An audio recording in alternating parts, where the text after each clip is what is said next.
When you say aligning with the U.S. geopolitically, that means that you don't see these tariffs as purely economic terms.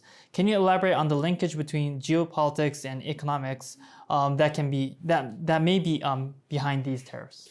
Certainly. Well, first of all, I think that the central target of these tariffs is China.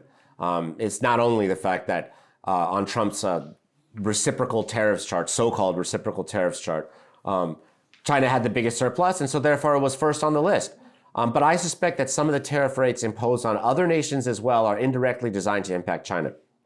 So before going to China, let's look at these other countries, particularly in Southeast Asia: Vietnam, Thailand, Indonesia, Malaysia, Cambodia, other ASEAN states. They all made it on the first page of Trump's chart, along with China.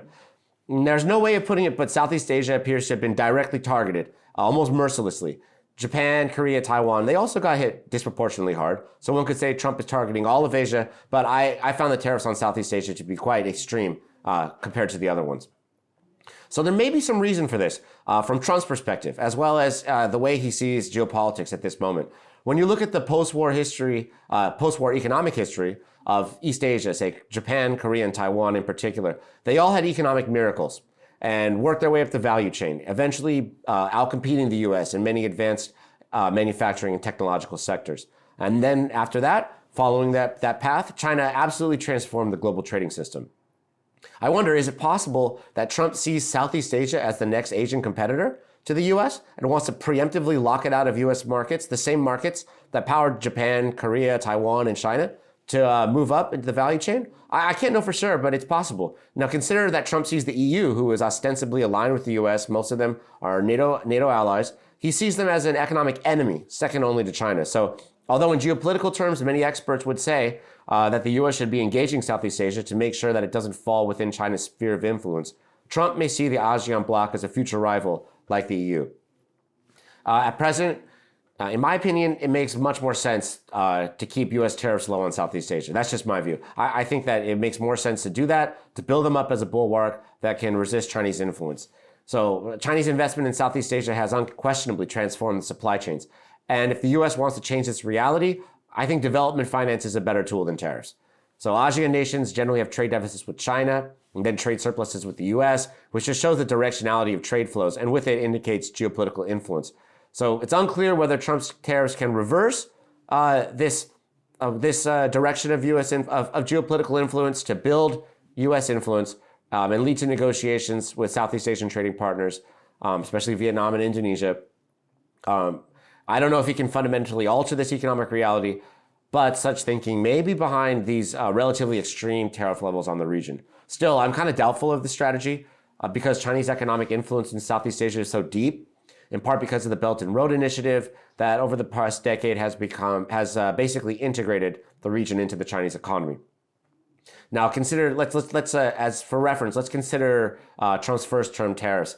Both Chinese and foreign manufacturers began to move out of China to avoid these tariffs, setting up shop in Southeast Asia as well as Mexico. So could foreign firms that left China for, say, Vietnam now be incentivized to move back to China now that there's tariff walls on Vietnam? I'm not sure.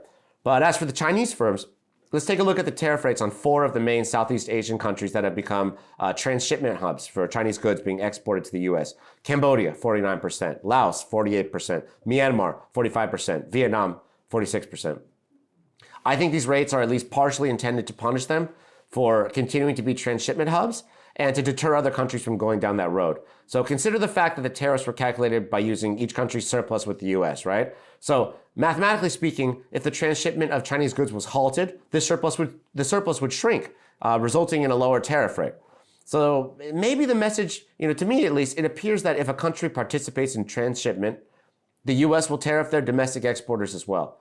Perhaps Trump wants Southeast Asian nations to put their own tariffs on Chinese goods or limit Chinese investment in order to support these domestic exporters.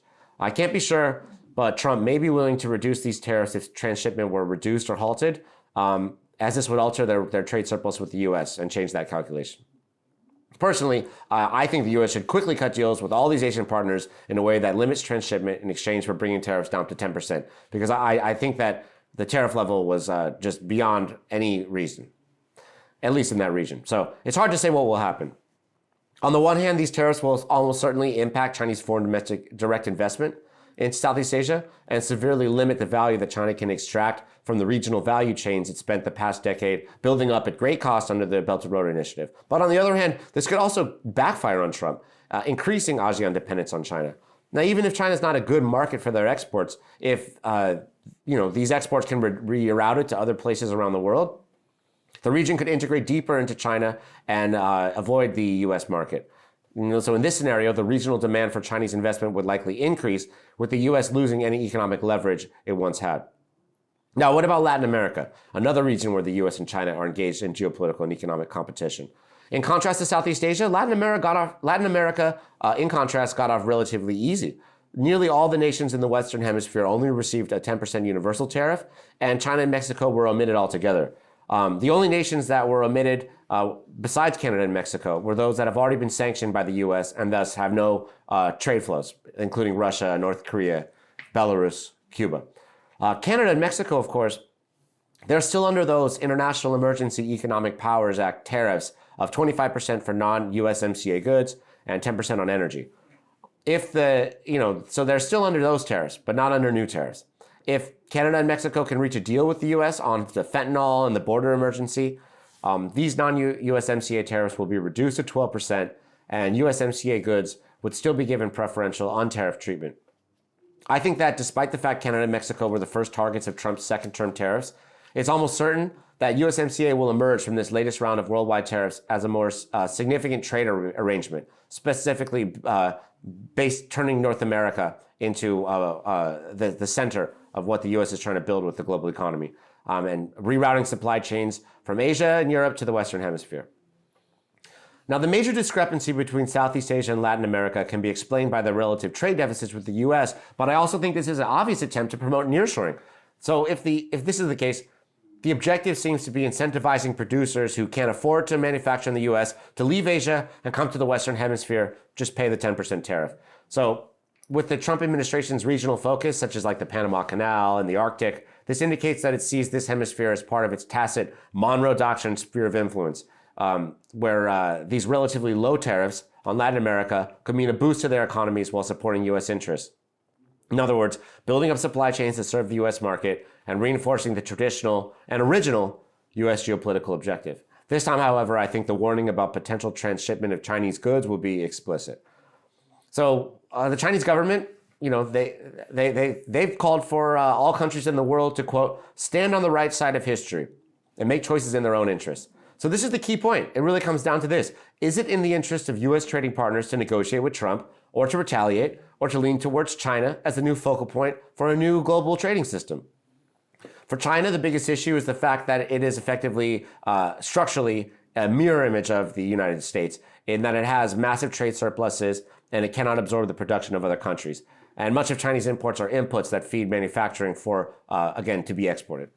So countries that rely on the U.S. market may see a deal with Trump as better than seeing their country's exports be hammered and potentially becoming another export market for China. So again, if China floods the world with its goods as it's shut out of the U.S. market, we'll likely see tariffs come up everywhere, escalating Trump's tariffs into a global trade war.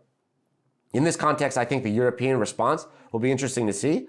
They may want to remain uncommitted, as they have in the past, but I think the tariffs represent an attempt to bifurcate the global economic system to align U.S. trading partners into a U.S. bloc, and for Europe to remain aloof from that development and retain its kind of ambiguity.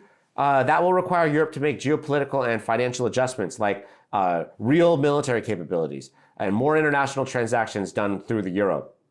There are signs that point in this direction. For instance, Germany's recent abandonment of austerity in order to boost its defense spending. And with the world possibly splitting into a US-led bloc and a Chinese-led bloc, I think the EU is going to need to undergo a significant transformation to remain a credible third pole in this multipolar global system.